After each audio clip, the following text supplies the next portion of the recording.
So hello everyone, welcome back to my channel Sumod science. और जैसे कि हमारी पूरी सीरीज़ चल रही है एनसीईआरटी क्लास 6, 7, 8 साइंस के सभी चैप्टर को एक्सप्लेन करने की। चैप्टर 5 हम एनसीईआरटी क्लास 8 का एक्सप्लेन कर रहे हैं, एक्सरसाइज इसकी पूरी, और एक्सरसाइज के साथ ही चैप्टर एक्सप्लेन कर रहे हैं क्योंकि ये चैप्टर बिल्कुल ऐसा ही है जो एक्सरसाइज से आपको बहुत अच्छे से समझ में आ जाएगा।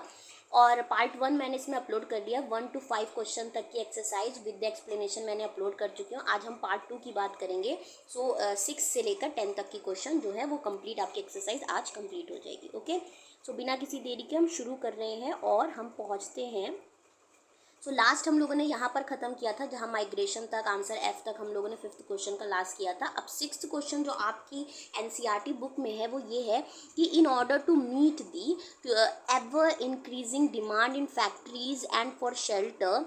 शेल्टर का मतलब है कि हमें घरों के लिए और हमें फैक्ट्रीज़ में जो डिमांड बढ़ रही है उसके लिए क्या हो रहा है कि ट्रीज़ को लगातार कट किया जा रहा है। ठीक है, कंटिन्यूअली कट हो रहा है।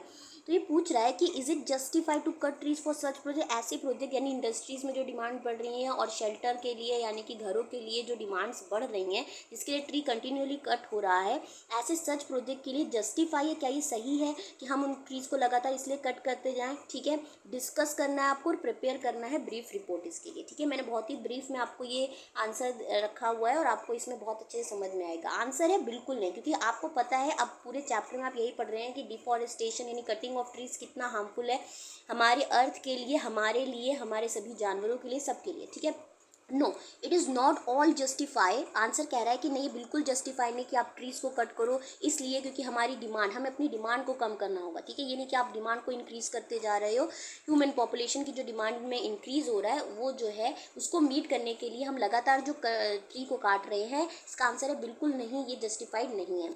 फॉरेस्ट आखिरकार आपको पता है कि फॉरेस्ट से ही कट रहा है। फॉरेस्ट क्या है? घर है, हैबिटेट है ऑफ सेवरल ऑर्गेनिज्म इंक्लूडिंग हम वाइल्ड एनिमल्स, यानी कि वहाँ प्लांट्स, माइक्रो ऑर्गेनिज्म और इंसेक्ट्स और वाइल्ड एनिमल्स, ये सबका घर है वो। ठीक है, फॉरेस्ट इन सबका हैबिटेट है।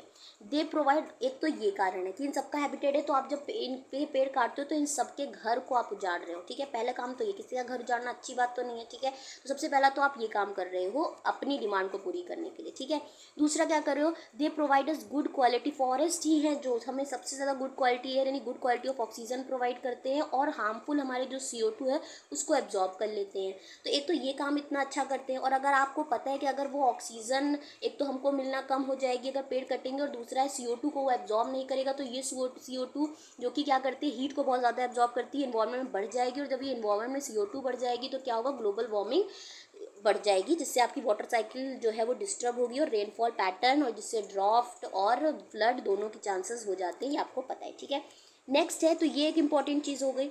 नेक्स्ट चीज़ जो है वो हमें फॉरेस्ट क्या प्रोवाइड करते हैं? सॉइल इरोजन से। प्लांट जो है, मैंने बताया था कि सॉइल इरोजन से हमें कैसे बचाते हैं कि प्लांट्स की जो रूट्स होती हैं वो सॉइल को पकड़ के रखती हैं, जो न्यूट्रिएंट्स वाली सॉइल है ऊपर वाली से उसको पकड़ के रखती है। अब जब ये प्लांट ही नहीं होगा, ये ट्री ही नहीं होगा, तो ये पकड़ के क्या अच्छी वाली सॉइल को रखेगा, और ये सॉइल जो है वो हवा या पानी से धुल के चली जाएगी और हमारे पास एक अनफर्टाइल लैंड बच जाएगा। ठीक है, तो सॉइल इरोजन से भी हमारे फॉरेस्ट हमको प्रिवेंट कर रहे थे। नेचुरल कैलामिटीज़ तो बता ही दी, अगर ऐसा होगा तो नेचुरल कैलामिटीज़ जैसे फ्लड और ड्राफ्ट से भी हमको बचा रहे हैं।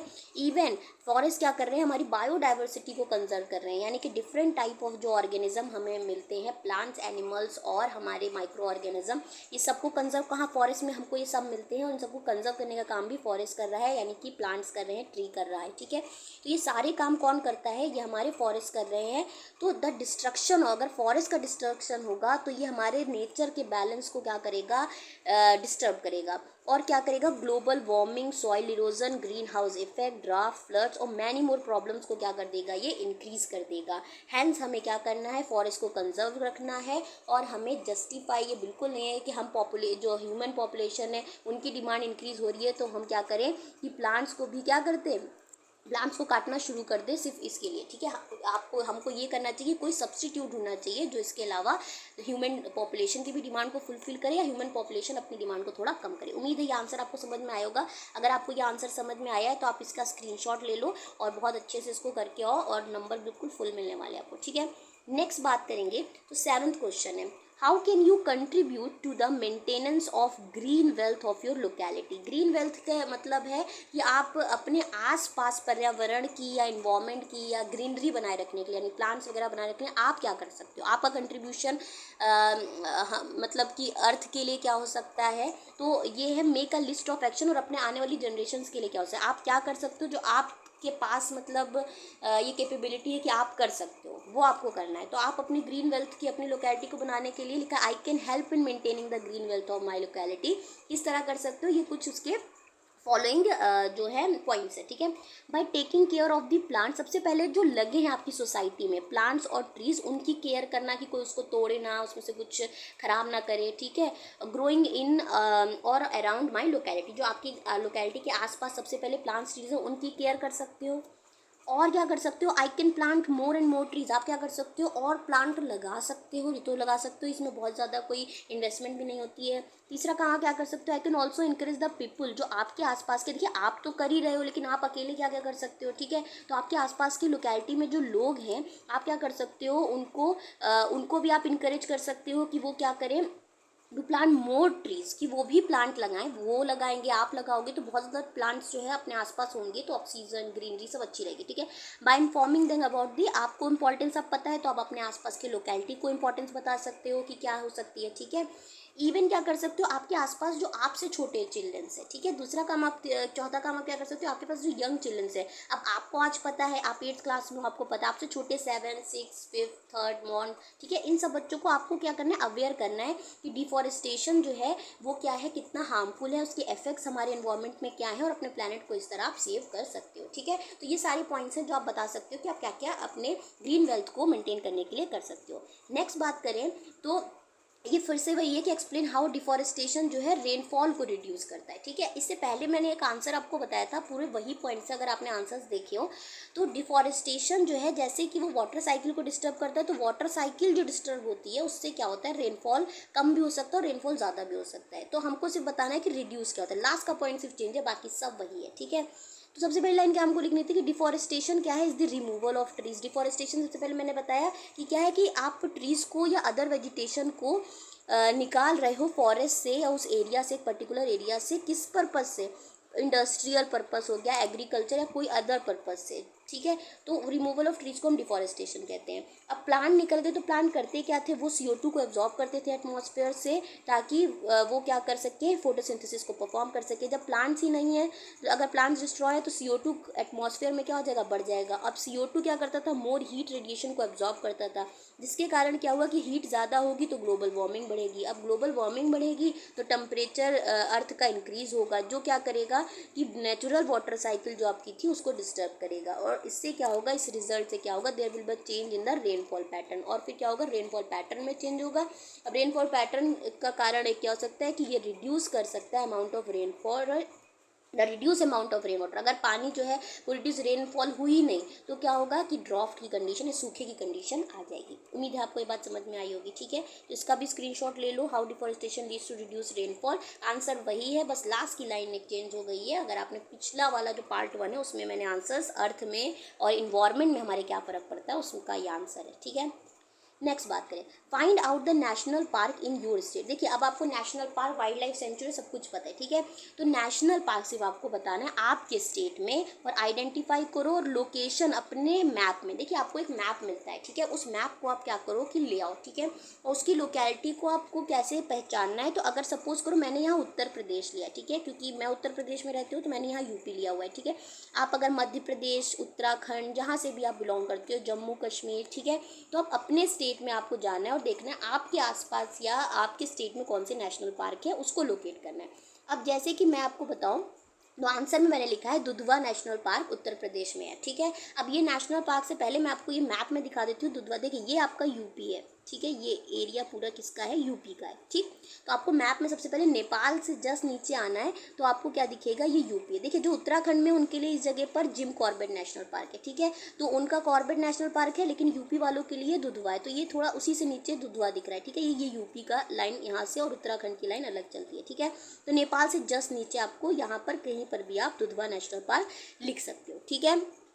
तो आपको क्या करना है, कि यहाँ पर देखिए नेपाल से जस्ट नीचे ऊपर कॉर्बेट है, वो उत्तराखंड का है, उत्तराखंड वाले यहाँ कॉर्बेट नेशनल पार्क, और आप यहाँ लगाओगे दुधवा नेशनल पार्क, ठीक है। नेपाल के जस्ट पीछे यहाँ एक पॉइंट लगा दोगे और दुधवा नेशनल पार्क लिख दोगे। उम्मीद है आपको ये बात समझ में आएगी। यूपी वाले ये काम करेंगे, उत्तराखंड वाले भी ये काम कर सकते हैं। बाकी सभी वाले नेशनल पार्क भी यहाँ है, जिसके पास जो हो, तो जिस एरिया से बिलोंग करता हो मैप में देखे वो एरिया कहाँ है और अपने चीज़ों को लगा सकता है। ओके, नेक्स्ट चीज़ की बात करें तो वाई शुड पेपर, देखिए ये बहुत इंपॉर्टेंट है। आप लोग पेपर का इस्तेमाल करते हैं तो ये आपके लिए भी इंपॉर्टेंट है जानना कि पेपर को क्यों हम लोग कहते हैं कि सेव करना चाहिए। ऐसे ये नहीं कि फाड़ दिया उठा के और फालतू के बॉल्स बनाकर उससे खेल रहे हो, ठीक है। आपको पता होना चाहिए, अब आप इतने बड़े हो गए हो, कि पेपर को सेव क्यों करना चाहिए। आपको प्रिपेयर करना है लिस्ट बाय वेज आप पेपर को बचा कैसे सकते हो। एक तो आपको करना है कि पेपर क्यों सेव करना चाहिए, और दूसरी बात आपको बतानी है कि लिस्ट भी बनाई कि आप पेपर को सेव कैसे कर सकते हो, ठीक है। सबसे पहले आपको पेपर क्यों आपने को सेव करना चाहिए, तो पेपर शुड बी सेव्ड, क्यों, बिकॉज इट टेक्स, आपको ये पता होना चाहिए कि 17 फुल ग्रोन ट्रीज लगते हैं 1 टन ऑफ पेपर को बनाने के लिए, ठीक है। 17 फुल ग्रोन ट्री,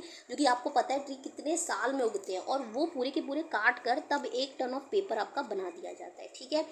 सो 17 ट्रीज़ आपको कितना ऑक्सीजन दे सकते थे, और वो जो है वो कितने साल बाद फिर से फुल ट्री एक बनेगा, जब उसकी जगह अगर लगा भी दिया जाए तब भी, ठीक है। तो इतने दिन का ऑक्सीजन ही चला जाएगा, ठीक, आप समझ रहे होगे।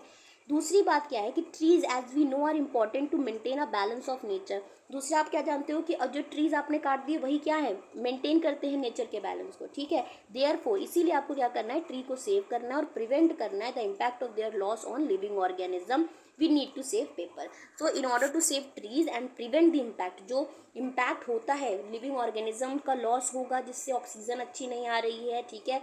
ऊपर से जो वाइल्ड एनिमल्स हैं जो उन पर डिपेंड करते हैं, वो सब के कारणवश उन पर इम्पैक्ट ना पड़े, हमें पेपर को बचाना चाहिए, कम से कम ट्री कटे, ठीक है। अब veg by which you can saved, तो सबसे पहले आप क्या कर सकते हो, कलेक्ट कर सकते हो यूज्ड पेपर को और उनको रिसाइकिल कर सकते हो किसी और काम के लिए, ताकि वो पेपर्स बर्बाद ना हो, ठीक है। आप क्या कर सकते हो, आप रिसाइकिल पहले तो करते हो, use both side of paper. आपको क्या करना है, ये नहीं कि एक साइड पेपर यूज़ करो आप एक साइड नहीं यूज़ करो। कुछ लोग को आदत होती है ना कि अच्छे वाले रजिस्टर में 2 पेज होते हैं, तो कुछ लोग कहते हैं इस वाले पे मेरी राइटिंग नहीं बनती, मैं तो इसी पे लिखूंगी या लिखूंगा, ठीक है, या आप वेस्ट कर रहे हो पेपर को, ठीक है। तो ये क्या है, आपको दोनों साइड के पेपर पे लिखना चाहिए। तीसरा क्या है, spread awareness about the importance of paper. और जैसे आपको पता है कि 17 फुल ग्रोन ट्री लगते हैं 1 टन के पेपर्स को बनने के लिए, तो ये बात आज आपको पता है, आप सबको ये बात बताओ कि आपको पेपर बचाना चाहिए, तो आप अपना अवेयर भी कर सकते हो। इस तरह से जो अवेयर होंगे आप करोगे, कई लोग करेंगे तभी तो बचेगा। और यूज़ पेपर को इस तरह यूज़ करो इंटेलिजेंटली कि कम से कम पेपर का इस्तेमाल, ठीक है। बात समझ में आई, तो ये आपके कुछ पॉइंट्स हैं जो आपको ध्यान रखने हैं। नेक्स्ट बात है, नेक्स्ट आपका लास्ट क्वेश्चन है जो कि है वर्ड पजल, जो बिल्कुल गेम की तरह है, आपको गेम की तरह समझना है। यहाँ पर डाउन में आपको 1, 2 और 5 डाउन में लिखने हैं, जो ये आपको दिए हुए हैं, देखिए 1 ये डाउन में लिखना है, ठीक है, 2 ये डाउन में लिखना है आपको, और 5 वाला भी ऐसे लिखना है, नीचे की ओर लिखने चाहिए। डाउन में ये आंसर होंगे, जितने भी होंगे डाउन में आंसर होंगे, ये बात आपको समझनी है, ठीक है। नेक्स्ट चीज़ अगर बात की जाए, ये बात अगर आपको समझ में आ गई है, फिर आपको अक्रॉस, अक्रॉस का मतलब है ये 3 जो है 1, 3 और 4 ये अक्रॉस में लिखने ऐसे, फिर 3 ये है ऐसे और ये 4 ऐसे, ठीक है। इतनी बात अगर आपको समझ में आ गई तो अब हम लोग क्वेश्चन पढ़ते हैं, उसका आंसर यहीं पर छुपा हुआ है, ठीक। तो सबसे पहले बात करें species on the verge of extinction, वो स्पीसीज जो कि क्या कहलाती हैं कि एक्सटिंक्ट, वर्ज पे है। वर्ज का मतलब एक्सटिंक्ट का मैंने क्या बताया, जो विलुप्त हो गए लेकिन अभी विलुप्त नहीं हुए, वर्ज पे यानी कि इसके बाद क्या होगा कि वो एक्सटिंक्ट हो जाएंगे, इसके बाद वो आपको मिलेंगे नहीं। ऐसो को हम कहते हैं इंडेंजर्ड स्पीसीज, ठीक है। मैंने अंतर भी बताया था इंडेंजर्ड एक्सटिंक्शन में, ठीक है। इंडेंजर्ड का मतलब होता है जो डेंजर में है, एक्सटिंक्ट होने की कगार पर है, यानी कि अब आपको कभी लाइफ में उसके बाद नहीं दिख पाएंगे, तो उनको एक्सटिंक्ट नहीं होना है, तो ऐसे स्पीसीज को इंडेंजर्ड कहते हैं। तो आपको यहाँ पर इंडेंजर्ड लिखना है, जो मैं आपको दिखा रही हूँ यहाँ पर लिखा हुआ, ठीक है, ENDANGERED, ठीक है। ये आपका इंडेंजर्ड यहाँ पर आपका आंसर होगा, ठीक। नेक्स्ट देखिए, a book carrying information about endangered species, वो बुक जो क्या करती है, सेकंड वाला आंसर वही है जहाँ पर बोल रहा है कि वो बुक जो इन्फॉर्मेशन इंडेंजर्ड स्पीसीज की रखती है, वो हमने क्या बताया था, रेड डेटा बुक उसका नाम था, जो क्या करती है इंडेंजर्ड स्पीसीज की पूरी इन्फॉर्मेशन को रखती है, आपको अगर याद हो, ठीक है। तो आंसर क्या होगा आपका, यहाँ पर सेकंड वाले पर आपको रेड डेटा बुक लिखना है, यहाँ सेकंड वाला लिखना है, और ये रहा आपका रेड REDDATA डेटा, और ये रहा आपका बुक, रेड डेटा बुक, ठीक है। ये आपको दिख रहा होगा रेड डेटा बुक। नेक्स्ट आपसे पूछा है जो सवाल, वो ये पूछा है कि कॉन्सिक्वेंसेज ऑफ डिफॉरेस्टेशन, ठीक है, पूछ रहा है कि कॉन्सिक्वेंसेज से डिफॉरेस्टेशन का क्या होगा। फिफ्थ आपसे पूछ रहा है कि कॉन्सिक्वेंसेज ऑफ डिफॉरेस्टेशन। अब आप फिफ्थ में ये नंबर देखो और आप समझो कि यहाँ क्या हो सकता है। तो डिफॉरेस्टेशन से क्या हो सकता है, ये डेजर्ट की कंडीशन आ सकती है, ठीक है, कंडीशन कैसे, सूखा पड़ सकता है, डेजर्ट वाली कंडीशन आ सकती है, क्योंकि हमको नंबर्स देख कर भी करना है। तो सूखा पड़ सकता है, तो ये डेजर्ट वाला आंसर फिफ्थ है, ठीक है, फिफ्थ क्या है, डेजर्ट है, यहाँ भर देंगे आप, ठीक। अब हमने डाउन वाले कर लिए, अब हमें करने हैं अक्रॉस वाले। अक्रॉस में स्पीसीज विच है वैनिस्ड, अभी देखो यही वाली बात पूछी, जो वैनिस्ड हो चुके, पूरी तरह खत्म हो चुके। एक तो एक्सटिंक्ट ही मतलब है, ठीक है, मतलब क्या है कि वो एक्सटिंक्ट हो चुके हैं, ठीक। तो आपको नंबर क्या था, ये किस चीज़ का नंबर था, फर्स्ट वाले के लिए। तो फर्स्ट वाले के लिए आप क्या लिखोगे, एक्सटिंक्ट। तो यहाँ पर ये वाले पर आपको क्या लिखना है, एक्सटिंक्ट, ठीक है। ये देखिए EXTINCT, स्पेलिंग आपको पता होनी चाहिए, ठीक है। एक्सटिंक्ट ऐसे एनिमल जो वैनिस्ड हो चुके हैं, अब नहीं दिखते, ठीक है।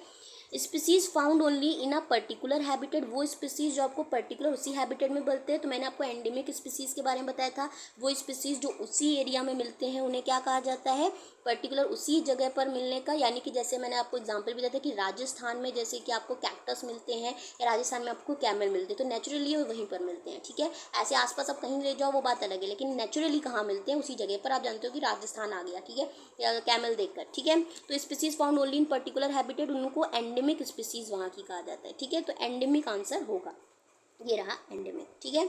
यहाँ पर आपने लिख दिया एंडेमिक। नेक्स्ट बात करेंगे तो variety of plants, animals and micro organism found in an area, जहाँ प्लांट्स, एनिमल्स और माइक्रो ऑर्गेनिज्म सब मिलते हैं, उस एरिया को आप क्या कहते हो, ठीक है। उस एरिया को हमको कहना होता है बायोडाइवर्सिटी, ठीक है, जहाँ पर सब कुछ मिलता है। बायोडाइवर्सिटी इसी को तो कहते हैं, जहाँ प्लांट्स, एनिमल्स, माइक्रो ऑर्गेनिज्म ये सब। तो बायो रिजर्व्स क्या करते थे, बायोडाइवर्सिटी को कंजर्व करते थे, ठीक है, इसलिए तो बोलते थे। तो यानी कि वहाँ सारे के सारे जो भी चीज़ें रहती हैं लिविंग में, उन सबकी क्या होती है, प्रोटेक्शन होती है, ठीक है। तो variety of plants, animal, micro found in area ये है, ठीक है। तो ये आप लिख लोगे, इसका स्क्रीनशॉट ले लो अच्छी तरीके से, मैं इसको रब भी कर दे दी हूँ ताकि आप आंसर्स अपनी बुक में फिल कर सको, ठीक है। और आंसर यहाँ पर मैंने स्पेलिंग वाइज भी लिख दिए हैं, अगर आपको नहीं दिख रहे हैं, ये सारी चीज़ें हैं, तो मैंने सब कुछ करा दिया है। उम्मीद है आपको चीज़ें समझ में आई होंगी। अगर आपको वीडियो पसंद आई हो और आप ऐसी वीडियोस और चाहते हो तो प्लीज़ मेरे चैनल को लाइक करें, सब्सक्राइब करें, और अगर कमेंट अच्छा लिख सकें तो लिखें, ठीक है। So thank you so much for watching it.